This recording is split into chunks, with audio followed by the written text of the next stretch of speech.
नमस्कार दोस्तों, मैं आप सभी का चिरपरिचित दोस्त उपस्थित हूं आप सभी की सेवा में एक बेहद ही महत्वपूर्ण जानकारी को लेकर के। आइए आज हम सभी धनिया से होने वाले फायदों के बारे में जानते हैं। जी हां, कोरिएंडर भारत में धनिया और अमेरिका और यूरोप के कुछ हिस्सों में सिलेंट्रो के नाम से जाना जाता है। इस जड़ी बूटी का उपयोग पूरी दुनिया में व्यापक रूप से व्यंजन में मसाला के रूप में और गार्निश के लिए किया जाता है। इसका वैज्ञानिक नाम कोरिएंड्रम सैटाइवम है। इसमें 11 घटक, 6 प्रकार के एसिड, खनिज और विटामिन पाए जाते हैं जो इसे बहुत फायदेमंद बनाते हैं। आमतौर पर इसका उपयोग व्यंजनों में कच्चे या सूखे रूप में किया जाता है।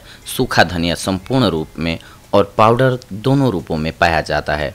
धनिया के बीज का तेल भी उपयोग किया जाता है। आइए अब हम सभी जानते हैं धनिया से होने वाले फायदों के बारे में। धनिया फॉर वेट लॉस।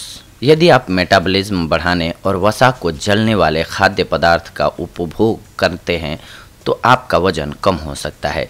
इसीलिए अगर आप अपना वजन कम करने की कोशिश कर रहे हैं तो धनिया के बीज का उपयोग करें, जो आपके लिए काफ़ी फायदेमंद होगा। इसके लिए आप 3 बड़े चम्मच धनिया के बीज को 1 गिलास पानी में उबाल लें।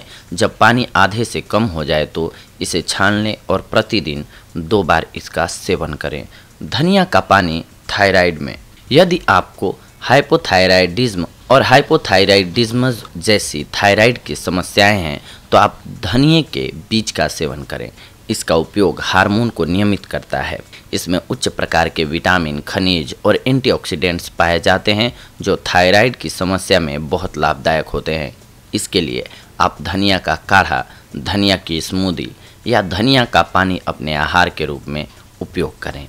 धनिया खाने से आपका पाचन तंत्र मजबूत होता है। यदि आपको पाचन संबंधी समस्या है तो आप धनिया का सेवन करें। यह सूजन को भी कम करने में मदद करता है। धनिया पाचन तंत्र के अन्य लक्षण जैसे गैस, सूजन और चिड़चिड़ापन इत्यादि से छुटकारा दिलाने में मदद करता है। इसका उपयोग आंतों को पोषक तत्वों को बेहतर ढंग से अवशोषित करने में मदद करता है। इसके लिए आप नारियल के दूध और ककड़ी या तरबूज जैसे अन्य ठंडे पदार्थों के साथ 1 बड़ा चम्मच धनिया के बीज को मिलाकर स्मूदी बना लें और इसका सेवन करें। इसके साथ साथ अगर आपको एलर्जी हो गई है तो भी आपके लिए धनिया बेहद लाभकारी साबित होगा। धनिया ठंडा होता है, इसीलिए एलर्जी को शांत करने के लिए बहुत ही अच्छा होता है। यह एलर्जी के आम लक्षणों जैसे पित्ती, खुजली और सूजन को दूर करने में मदद करता है। इसे त्वचा पर उपयोग करने के लिए 1 चम्मच शहद और आधा चम्मच पीसे हुए धनिया को मिलाकर पेस्ट बना लें। इस पेस्ट को प्रभावित क्षेत्र पर लगाएं और 5 से 10 मिनट के बाद धो लें। यदि आपके मुंह या गले में सूजन है तो धनिया के बीज की चाय आपके लिए बहुत ही लाभदायक होगी।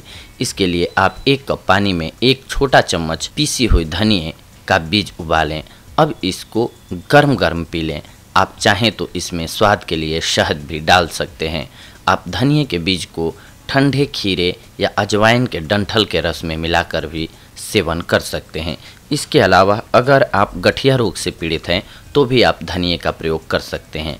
धनिया के एंटी इन्फ्लामेटरी गुण के कारण इसका उपयोग गठिया से राहत पाने के लिए भी किया जाता है। इसके लिए आप शिया मक्खन, नारियल का तेल या फिर अपने पसंदीदा खुशबू रहित लोशन में आधा छोटा चम्मच धनिया के बीज का पाउडर मिलाकर लेप लगाएं। यह बहुत ही फायदेमंद होगा। धनिया के बीज का तेल भी गठिया में लाभकारी होता है। इसके लिए आप 1 बड़ा चम्मच नारियल तेल, जैतून का तेल या अंगूर के बीज के तेल में 5 बूंद धनिया के तेल को मिलाकर अपने जोड़ों पर मालिश करें। या फिर आप दूसरे एंटी इन्फ्लामेटरी तेल जैसे लोबान का तेल, ट्री ऑयल, तेज पत्ते का तेल, नींबू का तेल भी मिला सकते हैं। धनिया के औषधीय गुण मासिक धर्म में भी बेहद कारगर साबित होते हैं। अत्यधिक मासिक धर्म के प्रवाह से पीड़ित महिलाओं को उबले धनिया के बीज के पानी का सेवन करना चाहिए। यह रक्त स्राव को नियंत्रित करता है। धनिया में मौजूद आयरन रक्त की कमी को पूरा करने में मदद करता है। यह शरीर में ऊर्जा के स्तर में भी सुधार करता है। धनिया के बीज के फायदे डायबिटीज में भी बेहद ही कारगर साबित होते हैं दोस्तों। धनिया का बीज इंसुलिन की गतिविधि को बनाए रखते हैं और रक्त में ग्लूकोज के स्तर को कम करता है।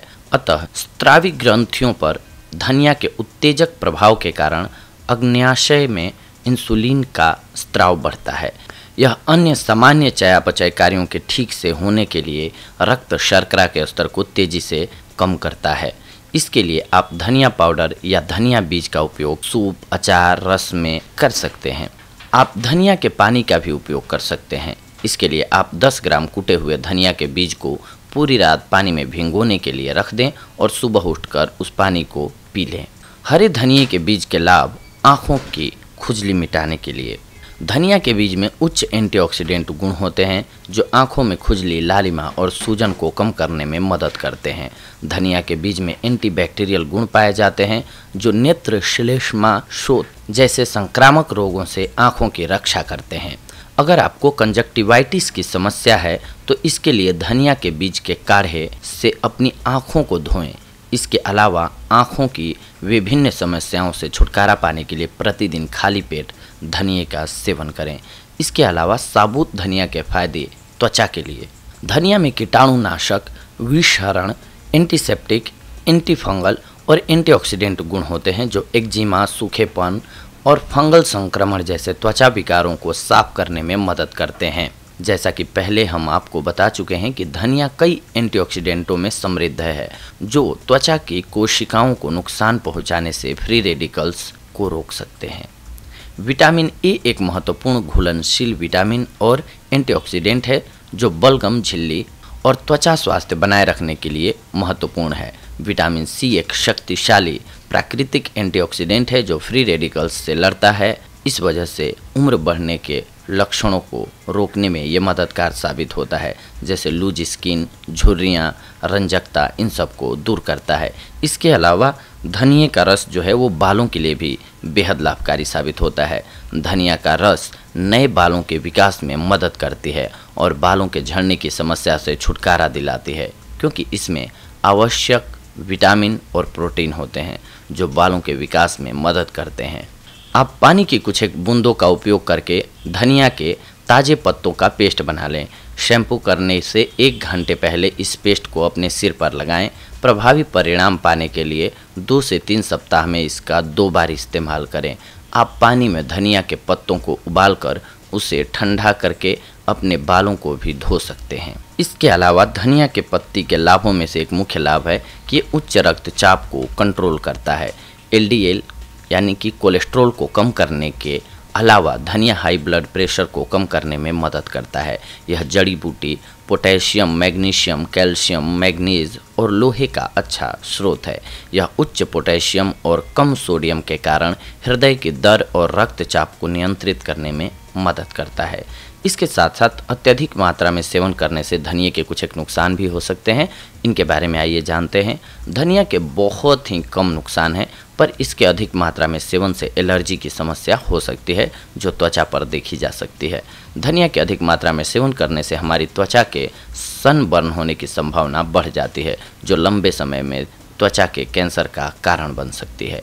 गर्भवती महिलाओं को धनिया का सेवन नहीं करना चाहिए जब तक इसके ऊपर पूरी तरह से रिसर्च ना हो जाए। हालांकि कुछ महिलाओं ने दावा किया है कि धनिये के सेवन से स्तन के दूध में वृद्धि होती है। तो दोस्तों, ये थी आज की हमारी जानकारी आप सभी के लिए। लेकिन इसके साथ साथ आपको एक बात का ख्याल ऑलवेज रखना चाहिए, क्योंकि हमारा स्वास्थ्य जो है वो सबसे बेशकीमती धन है हमारे लिए। अगर हम स्वस्थ हैं तो दुनिया के हर एक चीज़ हमारे लिए खूबसूरत है।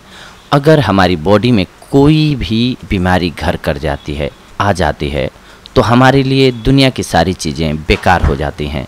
इसीलिए सबसे पहले अपने शरीर को स्वस्थ रखना ज़रूरी है। इसके लिए आप उचित मात्रा में पानी का सेवन ज़रूर करें और इसके अलावा अपनी डाइट को ऑलवेज बैलेंस्ड रखें। अगर आप अपने खान पान में नियमित रूप से बदलाव करके हर एक चीज़ को शामिल कर रहे हैं जो कि ज़रूरत होती है, जब शरीर में आपको पता चल रहा है कि मैंने लगातार बहुत दिनों से केवल मीठा मीठा खाना ही खाया है, तो स्वाभाविक सी बात है कि जो आपको चाहिए होगा, विटामिन सी चाहिए होगा, वो नींबू से मिलेगा। आप केवल मीठा खा रहे हैं कुछ एक दिनों से लगातार, तो उसकी कमी तो हो ही रही है शरीर में। इसीलिए अपनी डाइट को बैलेंस रखना ज़रूरी है। सुबह से शाम तक के खाने में ऐसा प्लान बनाएं या डाइट चार्ट बनाएं जिसमें कि हर एक चीज़ शामिल हो, जिससे आप स्वस्थ रह सकें या आपको स्वस्थ रहने में मदद मिल सके। तो दोस्तों, ये थी आज की हमारी जानकारी आप सभी के लिए। अगले एपिसोड में हम आप सभी से जुड़ेंगे एक और बेहद ही महत्वपूर्ण जानकारी को लेकर के। तब तक के लिए धन्यवाद। नमस्कार दोस्तों।